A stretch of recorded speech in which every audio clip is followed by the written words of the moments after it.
Gunung Kinabalu dari aspek sejarah dan mitologi dusun. Gunung Kinabalu merupakan gunung yang tertinggi dan paling terkenal sekali di Malaysia kerana ia merupakan gunung yang paling popular oleh pelancong dalam dan luar negara. Juga kerana gunung ini terletak di kawasan Natural World Heritage Site oleh UNESCO diwatakan pada tahun 2000. Ia mula menjadi terkenal sejak munculnya para pengembara China dan kemudian Eropah ke utara Borneo.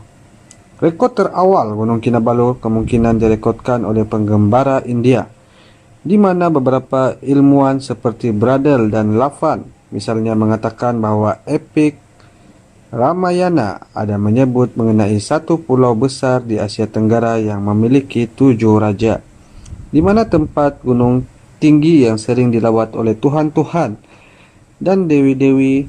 Gunung tersebut diidentifikasikan sebagai Gunung Kinabalu oleh beberapa ilmuwan. Menurut beberapa pakar teks purba seperti Robert Goldman, latar belakang dari narasi epik Ramayana adalah di antara abad 7 sebelum Masihi hingga abad 6 Masihi. Sementara ilmuwan lain seperti J.L. Brockington meletakkan latar belakang teks terawal dari narasi epik Ramayana adalah antara abad 7 hingga abad 4 sebelum Masihi. Sementara bahagian dari teks lain berkembang sehingga abad 3 Masihi. Sebutan mengenai Gunung Kinabalu di dalam epik Ramayana pula dikatakan pada abad 2 Masihi ataupun 132 Masihi. Jikalau demikian, bangsa penutur bahasa Dusunik purba telah muncul seawal abad 2 Masihi kerana nama Kinabalu berasal dari bahasa Dusunik. Para pengembara Cina yang bernama Wang Dayuan pula merekodkan di dalam bukunya yang dinamakan Dao Yi Ziliu sekitar tahun 1339 Masihi mengenai sebuah gunung di sebelah kanan Brunei yang sangat tinggi yang ia sebut Gunung Naga ataupun Longshan. Di sekitar gunung tersebut, beliau merekodkan mengenai satu kawasan tanah rata yang luas, memiliki hawa yang sejuk nyaman, di mana penduduknya suka berhias dengan rambut disanggut, sementara pinggang dililit dengan kain yang berwarna-warni, di mana pakaian mereka juga berwarna-warni. Penduduk asli ini dikatakan memiliki hubungan akrab dengan para pedagang Cina. Penduduk di kawasan ini memperdagangkan hasil tempatan seperti resin, kemenyan, madu lebah, sisik penyu, dan kapur barus, di mana mereka akan membaterkannya untuk mendapatkan barang-barang seperti perak putih, emas tulin, kain sutera, beg kulit kecil, dan peralatan besi dari luar. Pada tahun 1408, anak Maharaja Karna iaitu Raja Suriwang dikatakan telah melawat Maharaja Yongle dan meminta Gunung Kinabalu yang terletak di wilayah kerajaan Poni untuk diberikan status dan gelaran oleh Maharaja Yongle. Maka Maharaja Ming memberikan status gunung pelindung kerajaan kepada Gunung Kinabalu dengan gelaran Chang Ninzhen Gozishan, yang artinya gunung yang akan melindungi negara dengan damai. Nama Gunung Kinabalu selain disebut Longshan, juga disebut dengan nama lain dalam bahasa Cina, iaitu Gunung Shenshan, yang artinya gunung suci.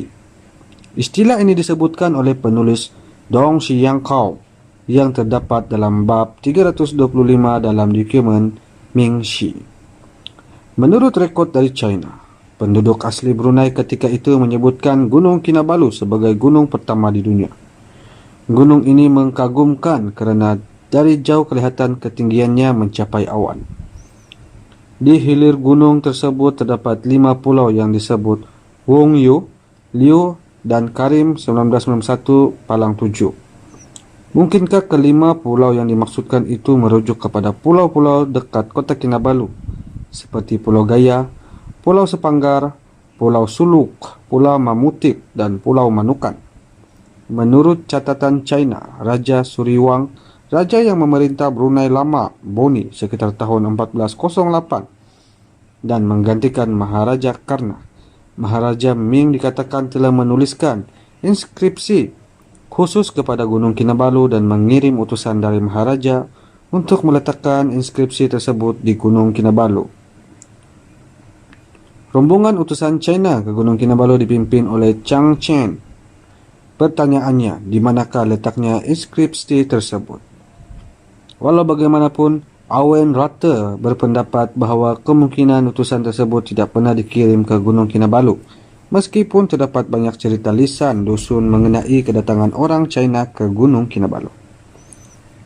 Di sini merupakan indikasi kuat bahawa pada tahun 1408, Kerajaan Brunei kuno masih diperintah oleh kaum Dusunik sebelum kedatangan orang Melayu ke Brunei. Ini kerana kaum yang menyucikan Gunung Kinabalu dan bahkan menganggap Gunung Kinabalu sebagai pelindung hanyalah kaum dusun.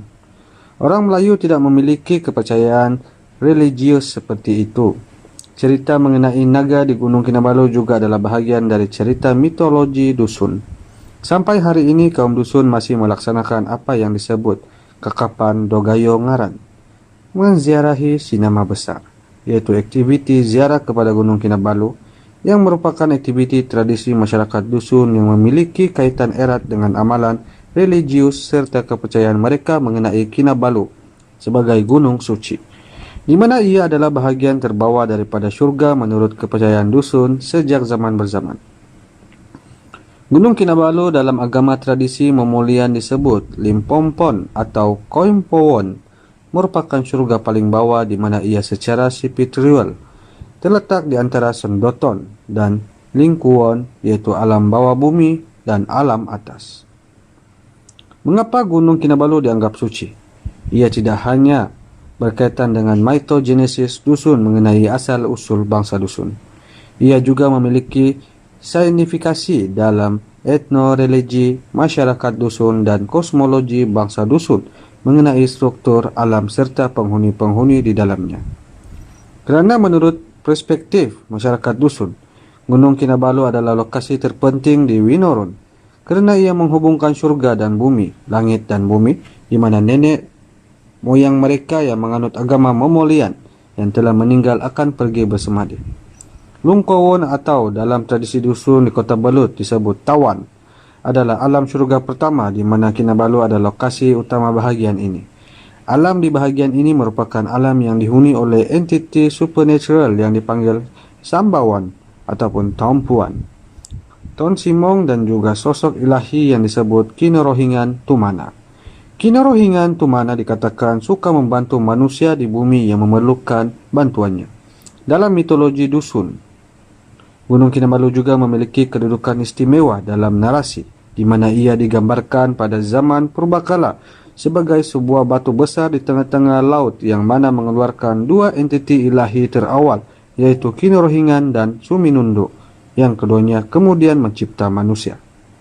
Di zaman kolonial, para pengembara terawal Eropah begitu tertarik dengan Gunung Kinabalu kerana banyaknya cerita dan legenda mengenai Gunung Kinabalu, bermula daripada cerita naga sampai ke cerita legenda Tasik di sekitar Kinabalu, sampai kepada cerita legenda di sekitar Kinabalu, sampai kepada daya tarik naturalistik mengenai flora dan fauna Kinabalu, telah menarik banyak ilmuwan dan pengembara Eropah untuk menjelajah gunung tersebut. Antara penjelajah-penjelajah terawal Eropah yang menjelajah Gunung Kinabalu, menurut Dr.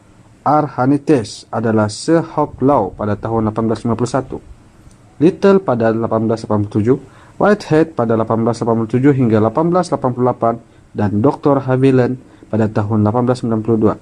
Kemudian oleh Heritage sendiri pada tahun 1899. Jadi penjelajah Gunung Kinabalu di pertengahan tahun 1800 hingga awal 1990-an adalah seperti berikut.